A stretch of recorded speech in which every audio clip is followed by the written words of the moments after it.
ये कहानी है उस लड़के और लड़की की जो अपने प्यार के सहारे अपनी सारी खुशियाँ एक साथ बाँट रहे और उन्हें दोगुना कर रहे और अपने गम बाँटकर उन्हें कम कर रहे हैं। दोस्तों नमस्कार, हिमू की पाठशाला में आपका स्वागत है। आज हम आपको सुनाने जा रहे हैं एक ऐसी ही कहानी जिसे सुनकर आप जानेंगे कि प्यार का कोई मोल नहीं होता। इस कहानी में अनिरुद्ध नाम का लड़का है और प्रिया नाम की एक लड़की है। अनिरुद्ध बड़ा ही सीधा साधा लड़का है। अनिरुद्ध के लिए उसका परिवार ही सब कुछ है। अनिरुद्ध अपने परिवार के लिए कुछ भी कर सकता है, इसीलिए वह दिन रात मेहनत करता है और दिन रात मन लगाकर पढ़ाई करता है। साथ ही साथ कुछ काम करता है जिससे कुछ पैसे कमा सके।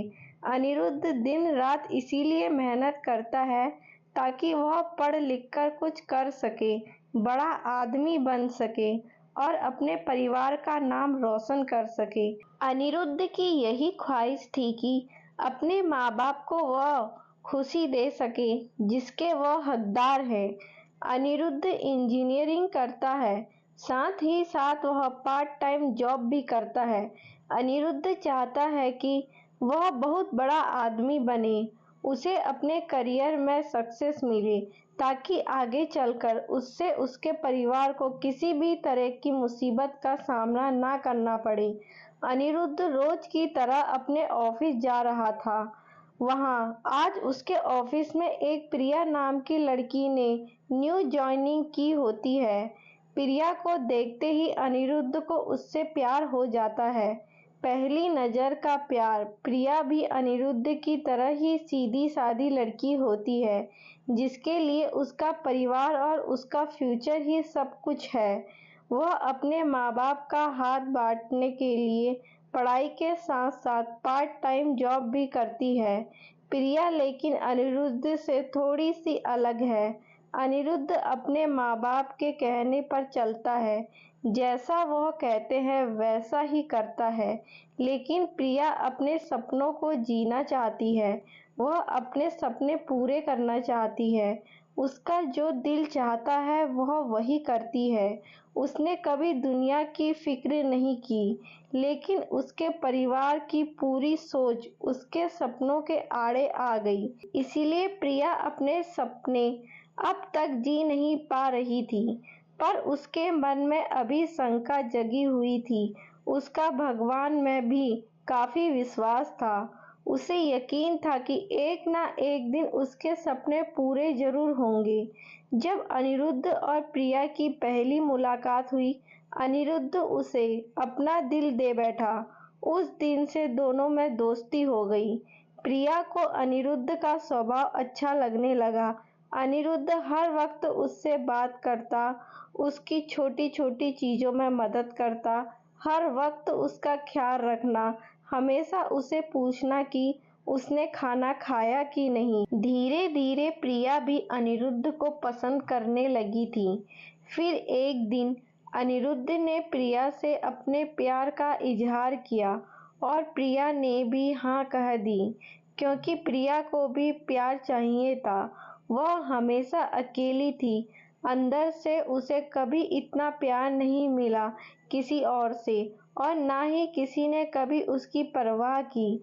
अनिरुद्ध का ऐसा स्वभाव प्यार भरा और परवाह करने वाला देखकर प्रिया ने उसके प्यार को कबूल किया और अपने प्यार का भी इजहार किया।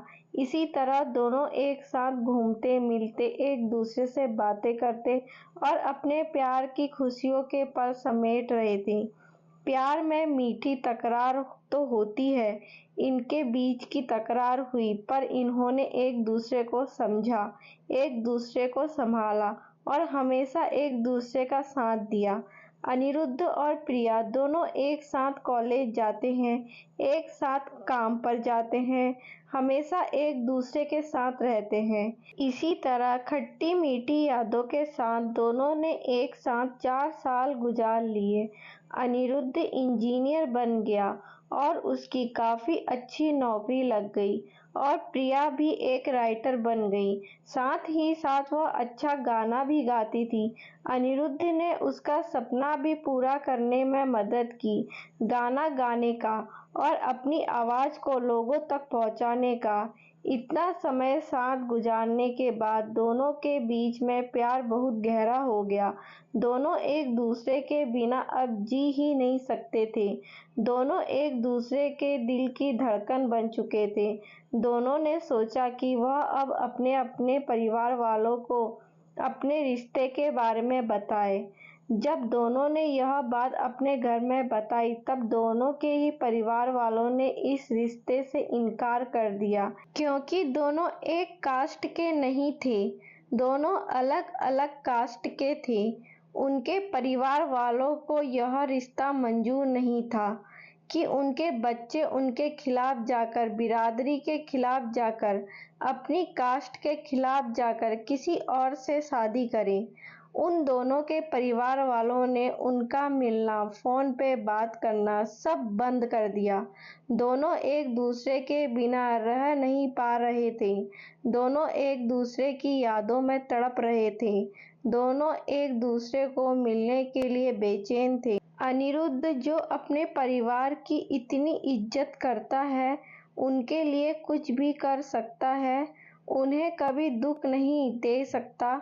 अपने परिवार की खातिर उसने प्रिया को भूलने का फैसला कर लिया।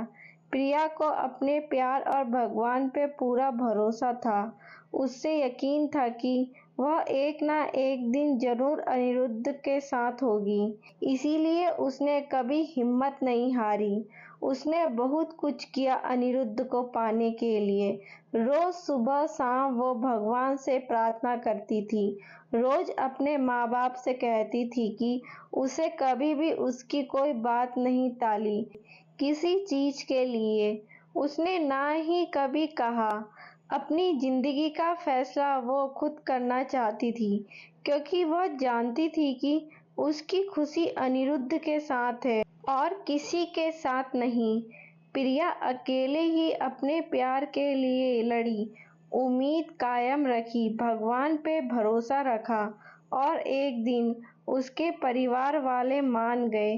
काफी कुछ प्रिया ने सहा, काफी गिले शिकवे हुए, नाराजगी हुई, लेकिन आखिर में सच्चे प्यार की जीत हुई। किसी तरह अनिरुद्ध को भी प्रिया ने मना लिया। उन दोनों के प्यार के वास्ते और उनके साथ को देखकर उनके परिवार वाले राजी हो गए इस रिश्ते के लिए। दोनों अलग कास्ट के होने की वजह से दोनों के परिवार को समाज का डर था कि लोग क्या कहेंगे, लेकिन अनिरुद्ध और प्रिया को किसी चीज की कोई परवाह नहीं थी। दोनों ये बात अब समझ चुके थे कि उनके प्यार के सामने कोई चीज बड़ी नहीं है। वो अपने प्यार के सहारे कोई भी लड़ाई लड़ सकते हैं और जीत सकते हैं। आज के ज़माने में कुछ लोग ऐसे भी हैं जो अब भी जात पात, ऊंच नीच को नहीं मानते हैं। पर इस कहानी से हमें यही सीखने को मिलता है कि प्यार की कोई जात नहीं होती, प्यार का कोई धर्म नहीं होता। प्यार तो बस प्यार होता है, जिसके सहारे जिंदगी खुशी से जी सकते हैं। दोस्तों, आपको यह कहानी पसंद आई तो चैनल को लाइक करें, शेयर करें और सब्सक्राइब करें और बेल आइकन को जरूर दबा दें।